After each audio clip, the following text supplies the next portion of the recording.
So we can immerse it in the liquids and the gases. Okay. And the third type is that absolute pressure transmitters. It is used in the cases where the pressure of the gas or a liquid is isolated from change in the atmospheric pressure.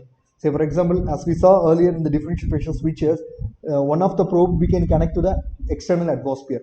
In case of we are connecting to your fans, we can use that.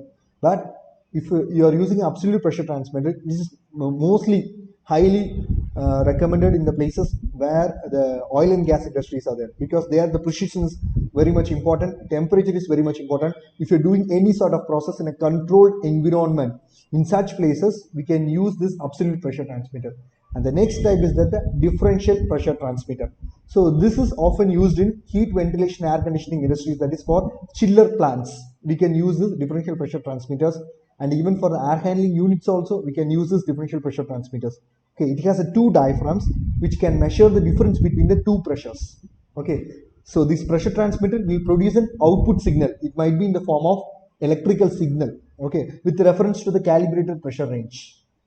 It is most commonly used in most of the industrial process industries for monitoring purpose. So how it looks like? So as we saw told earlier, there are so many varieties. So these are some of the pictures how it looks like. Okay. So today we are in depth we are going to discuss about this differential pressure transmitters. If you saw a normal differential pressure transmitter, you can have any sort of things. Okay, if it is in this design, basically some of the common things will be there. One is that in order to fix it in the flange, we need a flanging bolts, we need a flanging nuts. Okay, and for the at the front, if you are having any display options, so it will have a LCD display, and inside that it will have main electronic modules also. Okay, and also in order to get the electrical signal output, or if you're giving any sort of electrical input also, we need a terminal block. So it will be installed at the back side of this pressure transmitters. And for the cable entry, we need a cable glands. So cable glands will be there. And if any set points or any calibration that we need to do manually in the pressure transmitters, we need a push buttons. So for that push button, there is a separate assembly. And most probably, you know, if it is a certified, if it is a calibrated one, in the name plates, all the details will be mentioned. Okay, and even for tagging also, for naming purposes, in order to install the tag plates also, we have a provision normally. So this is the extruded view of a basic differential pressure transmitter. Okay, so as we told earlier, how we are going to represent in a loop drawing, that is process and instrumentation loop drawing. See here we have a pressure transmitter. So basically this is only intended for monitoring purpose, PI. And here see here there is a flow transmitter. This is how it will be get indicated. Here we have a monitoring purpose, and we have a high alarm as well as a low alarm also. Here we have a pressure transmitter, okay, which is being installed for a monitoring purpose, and also we have a high alarm. And whereas in the outer header also we had installed a pressure transmitter which is for monitoring purpose. So this is how basically the symbol, basic symbol, which is getting used in the loop drawing. These numbers are referred as a tag numbers. So if we generate these numbers, so in the same on the field side also we can use these numbers.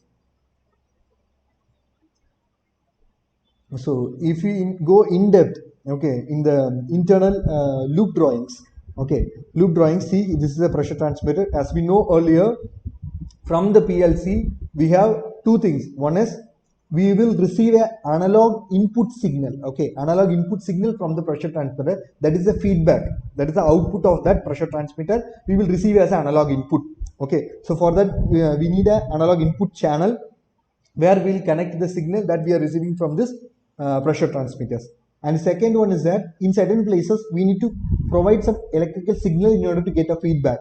In such places we need to connect this analog outputs from the PLCs. It will get connected to the pressure transmitters. But most important thing is that normally if it is the shortest distance, directly we can connect. But in certain places, panel will be located in one location and the field instruments will be located at the other places. In such places, with the help of this field junction panels, okay, we used to connect these field devices with these PLCs. See, that is mentioned here. We have a field panel, so our pressure transmitter is connected with this field panel terminals, From that field band terminals, the cables are getting connected to this PLCs. So normally this is how a basic loop diagram, okay, we often used to represent the pressure transmitters wiring connections. Okay, most probably its output will be in 4 to 20 milliamps. Okay. Thank you so much. Please subscribe and press the bell icon. And we have a forthcoming part 2. Okay. In that session, we are going to discuss few more things. Okay. Please subscribe and press the bell icon. If you want to know more and learn more, please contact us. We have provided the contact details in it. And also in the description also we are providing the links for the part 1 and 2, so it will be easy for you to refer both the parts. If you missed any of the parts, if you want to know in-depth detail about this pressure transmitters, you can refer the part 2 also. So we are providing design, installation, testing and commissioning, consultancy, training supports for industrial automation, building automation and home automation projects. And we are also providing design, installation, testing and commissioning support for solar, on-grid, off-grid and hybrid applications. If you want to know the PLC programming also, you can contact us. And if you are really interested in knowing the electrical vehicle basics, okay, you can contact us. We are providing the training supports for colleges, institutions, technical institutions, even for the companies we are providing. You can contact us. Thank you so much.